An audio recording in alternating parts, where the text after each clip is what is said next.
Assalamualaikum warahmatullahi wabarakatuh. Nama saya Ali Maulida Zahra, Prodi PBSI kelas AB semester 2. Kali ini saya akan menceritakan kisah Nabi Sulaiman alaihi salam.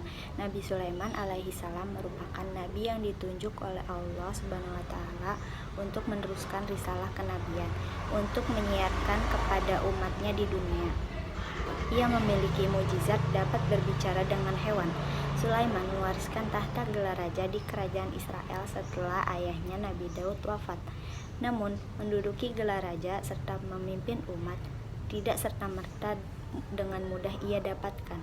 Saat remaja, Sulaiman telah dianugerahi kelebihan yang tak ada orang lain miliki di dunia ini.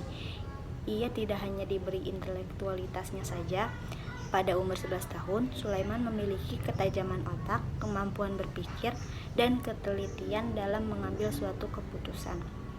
Ia juga diberi kuasa untuk memahami semua bahasa binatang, dapat menundukkan angin, hingga menundukkan makhluk halus seperti golongan jin yang kesemuanya tunduk pada perintahnya untuk melakukan apa yang dikehendakinya, seperti yang tertuang pada surah An-Naml ayat 15 yang artinya, dan sesungguhnya kami telah memberi ilmu kepada Daud dan Sulaiman, dan keduanya mengucapkan segala puji bagi Allah yang melebihkan kami dari kebanyakan hamba-hambanya yang beriman.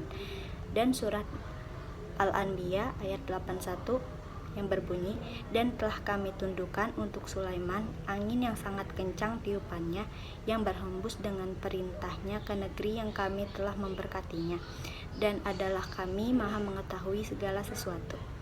Kemudian dalam surah Al-Anbiya ayat 82 yang berbunyi, dan kami telah tundukkan pula kepada Sulaiman segolongan syaitan-syaitan yang menyelam ke dalam laut untuknya dan mengerjakan pekerjaan selain daripada itu, dan adalah kami memelihara mereka itu. Mukjizat yang diturunkan oleh Allah Subhanahu wa taala kepada Nabi Sulaiman utamanya ia dapat menangkap maksud dari suara hewan-hewan, dan sebaliknya hewan dapat pula mengerti apa yang diperintahkan dan diucapkan Nabi Sulaiman. Maka pada suatu saat ia berpergian dalam rombongan kafilah yang besar yang terdiri dari golongan jin, manusia, dan binatang-binatang lain menuju ke sebuah lembah yang disebut lembah semut. Di situ ia mendengar semut berkata kepada kawan-kawannya, "Hai semut-semut, masuklah kamu ke dalam sarang-sarangmu supaya kamu selamat dan tidak menjadi binasa diinjak oleh Sulaiman dan tentaranya." Tanpa ia sadar dan sengaja, Nabi Sulaiman pun tersenyum mendengar percakapan semut-semut yang ketakutan itu. Setelah itu, ia memberitahu kepada semua pengikutnya seraya bersyukur kepada Allah Subhanahu wa taala atas karunia yang diterimanya. Dalam Quran surat An-Naml ayat 18 yang berbunyi, hingga apabila mereka sampai di lembah semut, berkatalah seekor semut, "Hai semut-semut, masuklah ke dalam sarang-sarangmu agar kamu tidak diinjak oleh Sulaiman dan tentaranya." Sedangkan mereka tidak menyadari, maka ia tersenyum dengan tertawa karena mendengar perkataan semut itu. Sewaktu Nabi Sulaiman kehabisan air di daerah Yaman, burung hudhud atau sejenis burung pelatuk mendapatkan perintah mencari sumber air. Tetapi burung hudhud itu tidak kembali lagi. Karena itu Nabi Sulaiman marah. Ia berkata, "Kalau hudhud pulang, panggang sajalah ia hidup-hidup."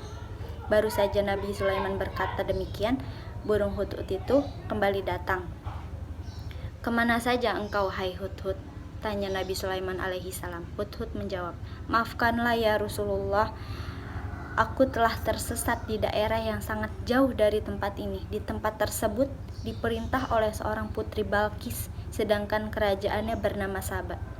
Mendengar laporan Hudhud itu, hilanglah amarah Nabi Sulaiman karena tertarik dengan kisahnya itu. Kemudian ia membuat sepucuk surat kepada raja perempuan itu yang berisi seruan untuk menyembah Allah Subhanahu wa taala dengan menyatakan bahwa Allah yang menganugerahi kerajaan yang besar itu. Karena itu Allah wajib disembah dan janganlah menyembah selainnya.